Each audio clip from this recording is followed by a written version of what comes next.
How are you? I hope you all are fine. Welcome to a new video. Let's start our new topic according to the active and passive voice, present continuous tense.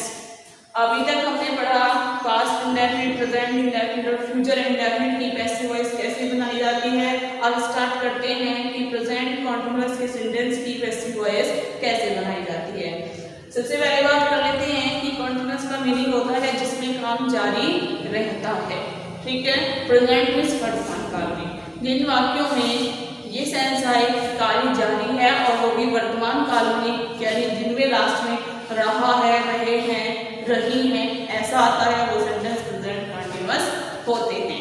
ठीक है, अगर हम normal sentence की बात करें active voice में, तो sentence जब बनाते हैं तो वहाँ पर हम इज आर एम लगाते हैं और उनके साथ मेन वर्ब में हम आईएनजी लगाते हैं टू पैसिव। ठीक है, से हमारी जो हेल्पिंग वर्ब यूज होती है स्टूडेंट्स, वो इज आर एम ही यूज होती है, लेकिन हम उनकी बात क्योंकि मेन वर्ब की तो आप थर्ड फॉर्म लिखते हैं पैसिव वॉइस में, तो उस आईएनजी का क्या करें, उस आईएनजी को कहाँ लगाएं, तो उसके लिए बी में आईएनजी लगा देते हैं, यानी कि इसमें हम एक नया वर्ड ये जोड़ देते हैं बीइंग। ठीक है, BEING, बीइंग वर्ड नया ऐड कर देते हैं।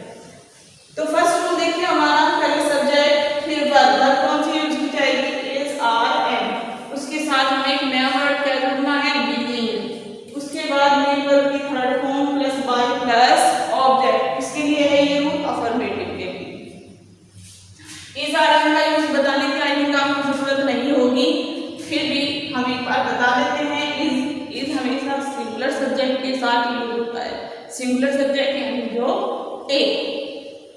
आर हमारा प्लूरल यानी कि बहुवचन के साथ प्रयोग होता है जिसमें बहुत सारे होते हैं। ठीक है, जैसे स्टूडेंट्स आर प्लेइंग, बच्चे खेल रहे हैं। ठीक है, तो स्टूडेंट्स ज्यादा है, SES लगा प्लूरल है तो वहां पर आर का यूज होगा। दे आर रीडिंग, वे पढ़ रहे हैं। ठीक है, तो दे क्या है प्लूरल, तो कौन सा वर्ड यूज करेंगे आप, कौन सी वर्ब यूज करेंगे, आर। एम किसके लिए यूज होता है, MI के साथ यूज होता है। ठीक है, और ये आपका रूल है अफर्मेटिव का। चलिए, subject plus is are am plus not plus be plus main verb की third form plus by plus object किसमें यूज होता है, ये आपका नेगेटिव में यूज होता है। कैसे पता चला, क्योंकि सेंटेंस में हमारा नोट भी आया हुआ है। लेकिन यहाँ ये बात ध्यान रखने के लिए सारे के बाद पहले आप नोट लिखते हैं, उसके बाद आप बीइंग लिखते हैं। ऐसा नहीं है कि आप पहले इज आर एम के साथ बीइंग लिखें। ठीक है, पहले नोट फिर बीइंग। आगे बात करते हैं इंटरोगेटिव की। हेल्पिंग वर्ब यानी कौन सी हेल्पिंग वर्ब यूज करेंगे आप, इज आर एम में से कोई भी, उसके बाद सब्जेक्ट, उसके बाद बीइंग, उसके बाद मेन वर्ब की थर्ड फॉर्म, फिर बाय प्लस ऑब्जेक्ट। अगर सेंटेंस, ये कौन सा रूल है हमारा, इंटरोगेटिव का। ठीक है, फर्स्ट टाइप इंटरोगेटिव। अगर सेकंड टाइप का इंटरोगेटिव होता है, कोई क्वेश्चन वर्ड आता है, तो आप उसे सबसे स्टार्टिंग में यानी कि हेल्पिंग वर्ब से पहले लिख देते हैं। उसके बाद अगर हु वाला सेंटेंस आए तो क्या करें, सबसे पहले बाय हूम लिखें, उसके बाद हेल्पिंग वर्ब कौन सी, इज आर एम में से कोई भी, उसके बाद ऑब्जेक्ट को सब यहाँ पर, उसके बाद बीइंग भी लिखना है ये बच्चों, उसके बाद ऑब्जेक्ट को सब्जेक्ट बनाएं, फिर मेन वर्ब की थर्ड फॉर्म का यूज करें। चलिए, अब एक बार एग्जांपल के थ्रू देखते हैं कि इन रूल्स को हम एग्जांपल पे कैसे अप्लाई करते हैं। हमारा फर्स्ट एग्जांपल है, she is singing a song, वह एक गीत गा रही है।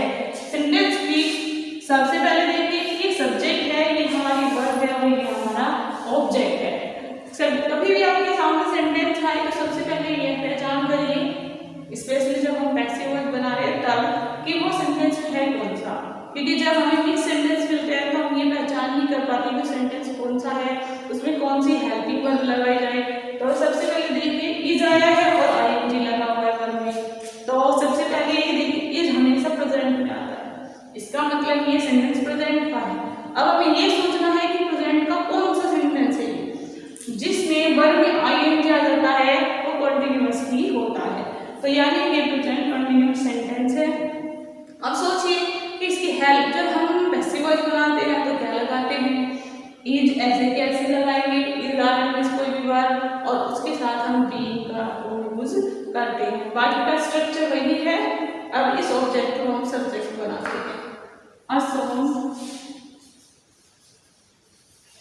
ठीक है। सॉन्ग एक है तो क्या वर्ब यूज होगी, इज, आर या एम, कौन सी यूज होगी, yes is, a song is. उसके बाद क्योंकि हम कंटिन्यूअस सेंटेंस में पैसिव बना रहे हैं तो इज आर एम के साथ दूसरे वर्ड एक और लगना है, क्या लगना है, बी।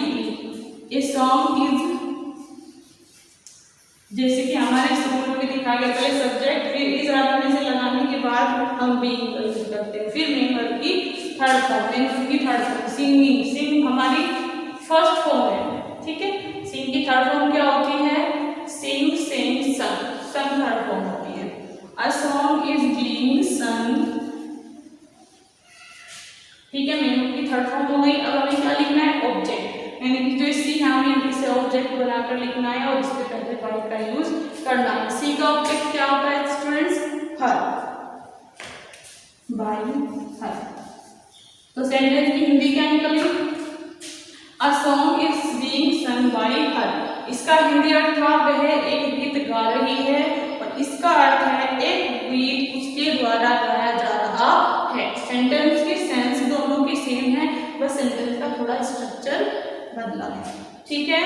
अगला है हमारा Radha is not going to Agra, Radha Agra नहीं जा रही है। इसका प्रयोग हुआ है, प्रेजेंट का सेंटेंस है, नॉट का यूज हुआ है, नेगेटिव है और आईएनजी लगा हुआ है वर्ब में, तो कंटीन्यूअस है, यानी कि सेंटेंस हमारा प्रेजेंट कंटीन्यूअस है। चलिए हमारा ऑब्जेक्ट क्या है, आगरा, क्योंकि वर्ब के जो बाद आता है वो हमारा ऑब्जेक्ट होता है, उसी को हम स्टार्टिंग में सब्जेक्ट बनाकर लिखते हैं। तो ऑब्जेक्ट को सब्जेक्ट बनाई आगरा, ठीक है।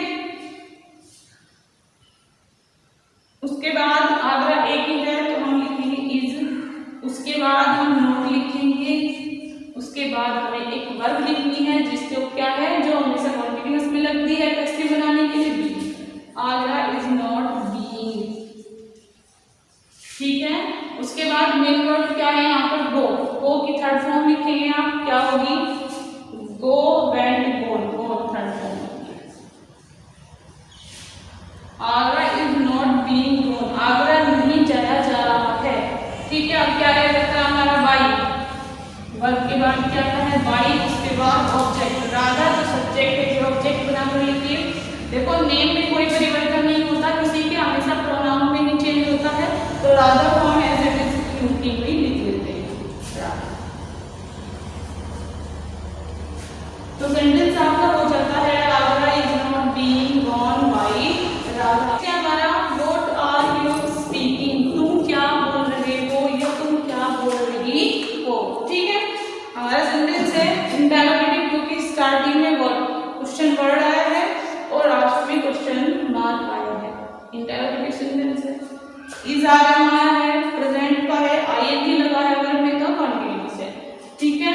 तो बनाना स्टार्ट करते हैं कि जो क्वेश्चन वर्ड से सेंटेंस स्टार्ट होते हैं उन्हें हम सबसे पहले क्वेश्चन वर्ड से करते हैं, यानी स्टार्टिंग में क्वेश्चन वर्ड लिखते हैं। तो व्हाट हमारा ऐसे कैसे व्हाट, उसके बाद हम जो हमारा ऑब्जेक्ट है उसे हम सब्जेक्ट बनाकर लिखते हैं, ठीक है। जैसा कि हमारा ये ऑब्जेक्ट को सब्जेक्ट बनाकर हमें लिखना होता है तो उसी के अकॉर्डिंग हम वर्ब यूज करते हैं। ऑब्जेक्ट हमारा यू है, यू के अकॉर्डिंग कौन सी वर्ब यूज करोगे आप, आर, व्हाट आर। उसके बाद आप क्या लिखेंगे, व्हाट आर के बाद बीइंग,